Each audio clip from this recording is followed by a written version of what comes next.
But I actually gotta wrap up here, so I'm just gonna. So that means I can't pour your coffee. I'm just thrilled that you got something to do today. How do you know I got something to do? Well, why are you in a hurry otherwise? I got something to do today. Okay. I gotta run up to the roof. Why are you going up to the roof? Well, I have a job this week. What are you talking about? Well, you know Mr. Graham, right? Mm-hmm. He's going away for a week. Right. And I'm taking care of his pigeons on the roof. Huh. Well, you know, those pigeons, Mr. Graham he's a very sweet guy, and since his wife died, since his wife left him, those pigeons are his life. She did die. No, she didn't die, she left him.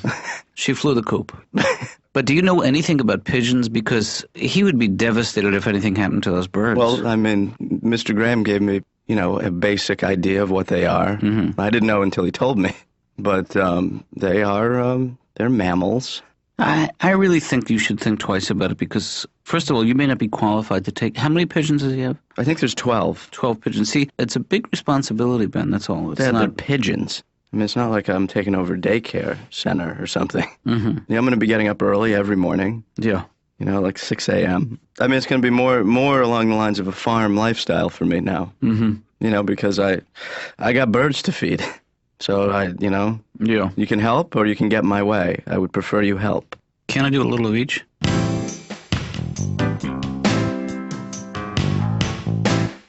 Do you have something on like an upper deck? Because the lower deck it's too... Laura? Yeah, I'd like to reserve that.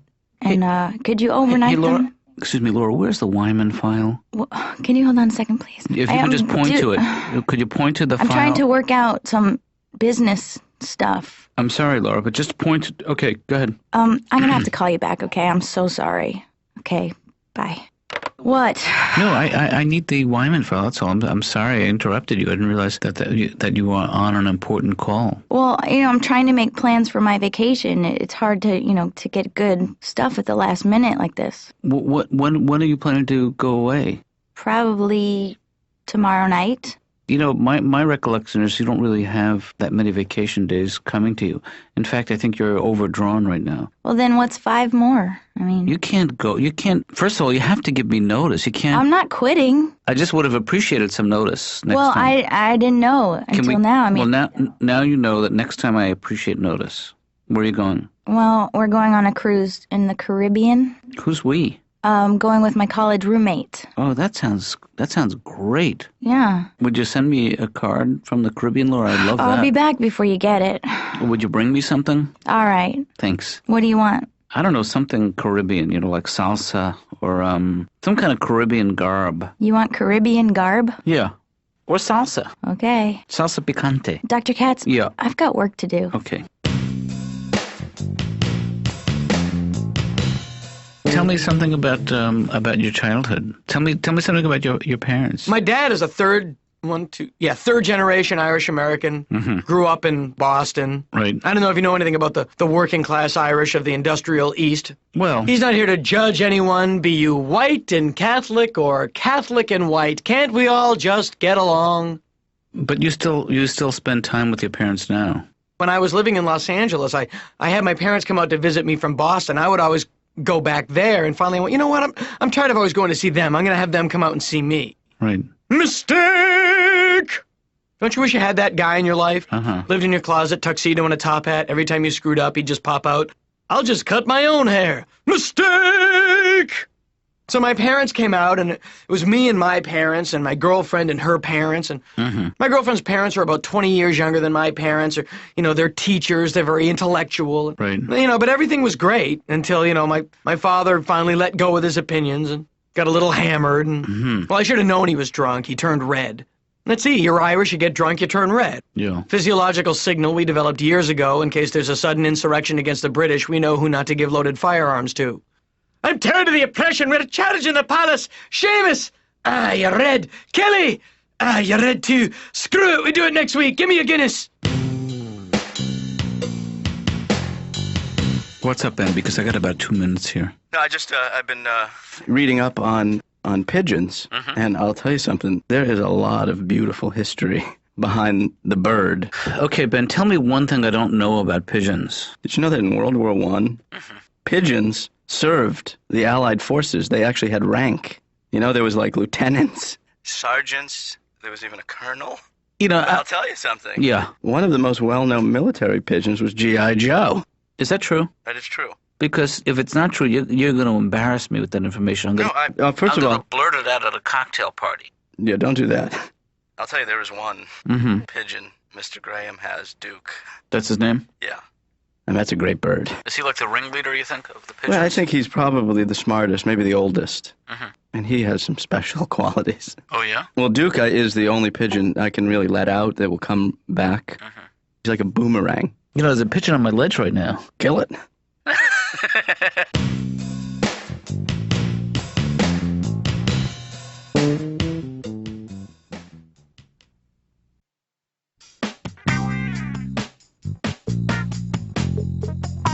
Ben, did you check on the birds this morning? What birds? You were supposed to feed Mr. Graham's pigeons. Who's Mr. Graham? Ben, this is not... You're not... Dad, relax. I'm kidding. I was already up there. They're fine. Okay, I'm just checking. I mean, hey, did you read about the big snowstorm coming? No. They're expecting as many as 24 inches. 24 inches? That is an enormous blizzard. This is that's a big storm. I remember when you were little, you used to get in bed with me and we'd listen together for the school cancellations. That's right. And sometimes I'd fall back asleep. And you would just tell me school was canceled. I remember putting on like so many layers, Ben, that sometimes I couldn't find you. Right, You know, we'd put on a T-shirt, we'd put on a sweatshirt, we'd put on your snow pants.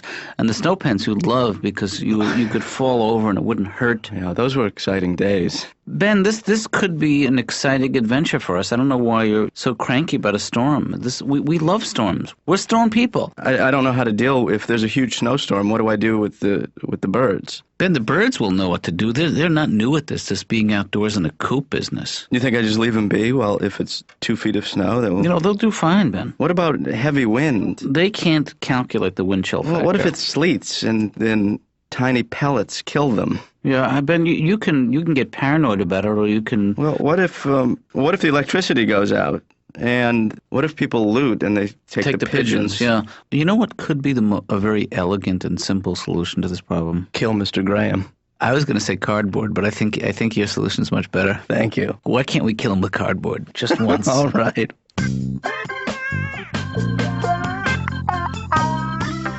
I'm trying to remember who referred you to me. Well, I have a lot of friends who've been to see you, and they all really respect you, or they've at least been to see you twice. Right. So what is it that brings you here and brings you to therapy? Well, I worry that I'm not spending enough time with people. I'm spending too much time with my dogs. I have 4 dogs. Right. And I pretty much, I live in a herd. Yeah. I'm sort of like Jane Goodall, only without all that irritating research. A lot of people don't want to come visit me because I have 4 dogs, especially my one dog, Lewis. The thing about him is he's got what I refer to as a greeting disorder. His welcoming ceremonies can go up to and including maybe an hour, and that's just the injury part. Dr. Katz's office. Laura, can you hear me okay? Yeah, I can hear you. I'm out here with my new friends, and I wanted to introduce them to you one by one. So, hold on and say hello to Cracker. Cracker, say something to Laura. Do that little noise. Cute, isn't he? Huh? I'm going to put Biscuit on. Hold on one sec. Biscuit, say hello to Laura. It sounds like Cracker, but hold on. Wafer. Actually, I had a pet psychic come to my house to talk to Lewis and find out why he was doing that. And the pet psychic couldn't really give me any insight to Lewis, but she did explain to me that my littlest dog, Winky, is a healer. Yeah. Which was sort of a surprise to me because the only thing I see Winky doing on a regular basis is walking really slowly from one side of the house to the other, licking the floor. My little dog Winky has got a weight problem, really. If he was a human, he would be like 4 feet high and weigh 200 pounds. I think one of the problems that's apparent to me with your dogs is that often you start a story about your dogs with the phrase, if he were a human. Yeah, isn't that sad? It's not sad, it's telling. Yeah, I'm not sure they aren't humans. But that would be really sad because my dog Lewis then would be a 56-year-old guy swallowing tennis balls. Would that be so bad? I took a group photo of the pigeons. I put little ties on them. It's like a class photo. I'm actually up here right now because I'm just securing the coop because of the storm. Have you heard the storm coming through? Yeah. Yeah, I'm just going to be here tonight. I'm a little concerned, actually, because that could affect the pigeons. Well, I'll be long gone before the storm because I'm leaving for a cruise. I heard you're going on a cruise. Yep. You know, there's a good chance that your flight will be canceled. Ben, don't piss me off. So they dictate the tempo and the pace of your life, these dogs. Well, they've been moving mealtime. Every day they move mealtime down another half an hour. It used to be at like 9 in the morning, and now it's at 7:30 in the morning, and they're trying to move it to 7. It's like the early bird special, I think, is what they're looking for. I think they think that if they keep moving it a little bit each day, earlier and earlier, there's some sort of a quantum physics moment where all meal times meet and it's one continuous meal. Yeah, Laura, why are you going on a cruise? I mean, are you going with your grandparents, or? No, I'm going with my college roommate. How old is she? My age. A cruise is typically something that, either newlyweds go on or older people. No, it's not, it's like being at a big resort. Yeah, but you're on a boat. It's awful. You can't get off. It's like prison. And then you stay in little rooms, and you eat bad food, and then you see bad entertainment. And Laura, whatever you do, don't do any skeet shooting, because clay or not, those are pigeons. Hey, Todd. Hey, what's up, man? A lot's up. What's going on? Well, I've been working hard this week, I'm a little tired. Really? Yeah. What have you been working on? Well, there's a guy in my apartment building. Uh-huh. He has a coop on the roof. Do you know what a coop is? A pigeon coop? Yeah. Yeah. So this week he's away, Uh-huh. and I'm looking after the pigeons. Really? Well, people scoff at it, Todd, and they're wrong. Well, enjoy the cleaning of the pigeon shit. There's going to be a big storm, Todd. Yeah, I know. Coming through. I know. Are you going to close the store down, or? Close the store down. Yeah, I hear there's going to be 2 feet of snow, and there's going to be high winds. Hey, toy stores don't close around Christmas, do they?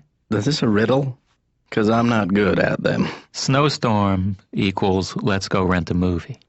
There's a mob of people who want videos for the storm. Well, Todd, if you look around Yeah. the store now, and then look around again, Uh-huh. unless people are hiding, Right. there's no one here. Storms are coming.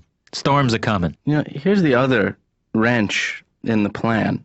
I've never seen anyone here. And I come here pretty much daily. You're hurting my feelings. No, I'm not making fun of you. Oh, no, I don't know why I thought you were. You know what? Don't take it personally. If I were making fun of you, I would say other stuff. I wouldn't talk about the video store. Really? I would talk about your personality and how you dress funny Really? and stuff like that, and how you're kind of weird and Yeah. a loner type, and who knows what you do on your own time. I would say stuff like that. I wouldn't Really? talk about the video store. I think this is probably the best aspect of your life. Really? Yes. So I don't need, like, an exciting pigeon hobby to keep me going?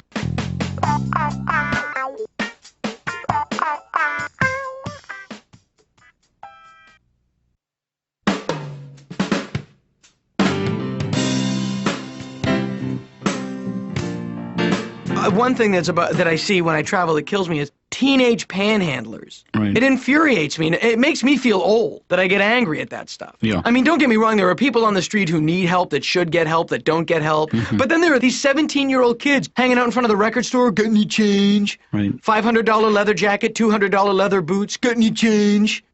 I don't mean to seem insensitive, but I thought it took time to become a bum. I didn't know you could rocket right into it. I've been a comedian for a long, long time, and I always used to complain, it's so stressful. It's such a stressful job, it's so stressful. And then I thought, grow up. Is there any job that isn't stressful? Right. What job out there doesn't stress you out of your mind? And then one night I was actually performing, and a guy shouted out, bingo caller! And I thought, okay, yeah, there's one, bingo caller, one. Right. And then I thought, no, wait a minute, bingo caller? Every day you go to work and have the hopes and dreams of countless helpless and elderly people resting on your every move? I-7, I need my medicine! N3, I hate you!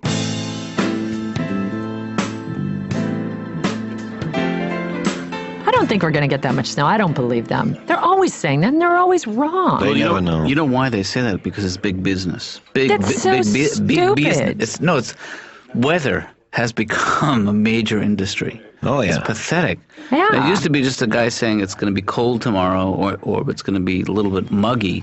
And now they have like logos and music, and they get the whole world pumped up over a few inches of snow.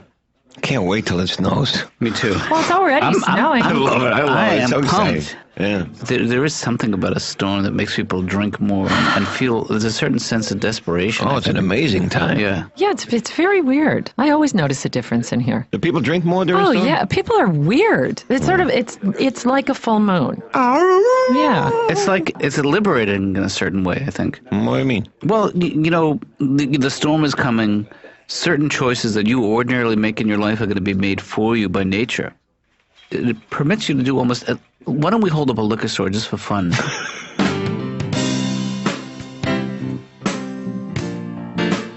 Birds are creatures of nature. I mean, they're built to survive this kind of storm. I'm just not quite sure I secured them well enough. I mean, one major gust of wind could blow that whole coop out. So maybe you want to go up and secure the coop. I'm not going out there. It's freezing. Well, you can't have it both ways, Ben. Well, all I'm saying is maybe I should go up there right now and bring the birds in here. I mean, would Bring them in with us? Would you allow me to bring the birds into the apartment No. until the snow clears? No, I would not. I would not permit that.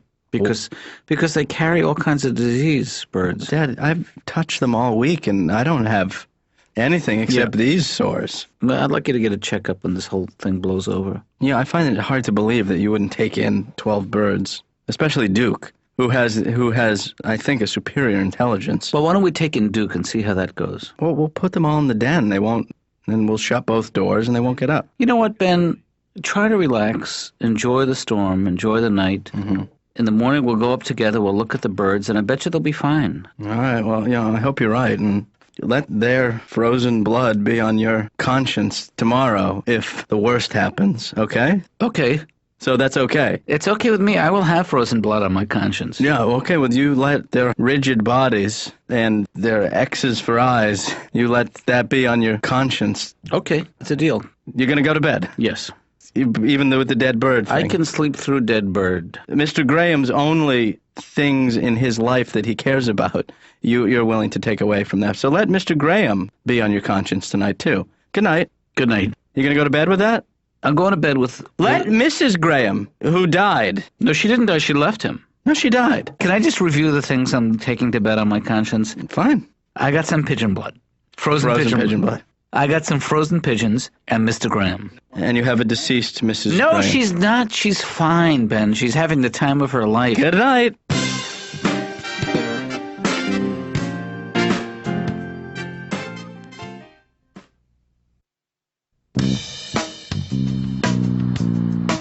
Dad, check it out. They look fine, Ben. They look... Well, yeah, I mean, I think it's... They look like they slept better than you did, although it's hard to tell a well-rested pigeon from the rest of the pigeons. Well, Mr. Graham can't complain. I mean, I did my job. Do you feel reassured that they can survive on their own? I suppose, but although, there wasn't as much accumulation as I first thought there was going to be. Yeah. But Dad, isn't it's nice to be up here. First of all, we've never spent a lot of time on the roof together. It's really beautiful up here, Ben. You can see... We can see the whole city, really. And the snow is now softly falling, and the pigeons are purring. I do a little impression of them. You had me going. Dad. Yeah. Maybe you should think about taking the day off, staying up here with me. We'll sit out. There was nothing I would We'll love. feed the pigeons. There's nothing I would love more, Ben. But just like you have a sense of responsibility towards the pigeons, I feel the same sense of responsibility towards my patients. Yeah, but I bet you, people are going to be getting a late start anyway today because of the snow buildup. So maybe you just stay in for the morning. Well, but can you imagine somebody digging their way out of their driveway, traveling in this snow to my office, getting there and I'm not there? The other thing is I bought 30 loaves of bread. Yeah, I really should go into work. Well, Dad, the other thing is Laura is not going to be in there, so I mean... No, actually she is. Her flight got canceled, so she is coming in today. I told her so.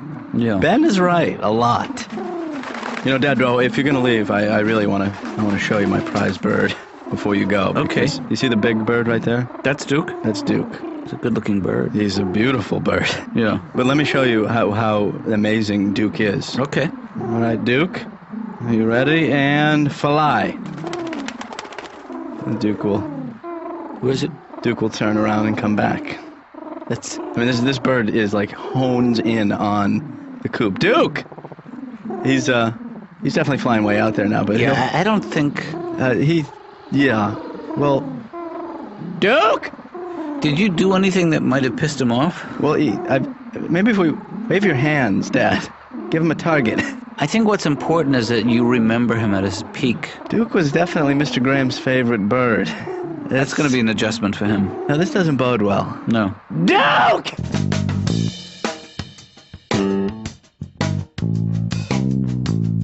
I'm sort of just a permanent loser at love is what I feel like. Well- I've never really had a successful love relationship. When I see happy couples, I feel like I turn into Margaret Mead. I just sort of stare at them and I think, what are they doing exactly? Did you say you're a loser at love? Yeah, I'm a very big loser at love, yeah. I think a better way to say it is that you haven't been lucky at love yet.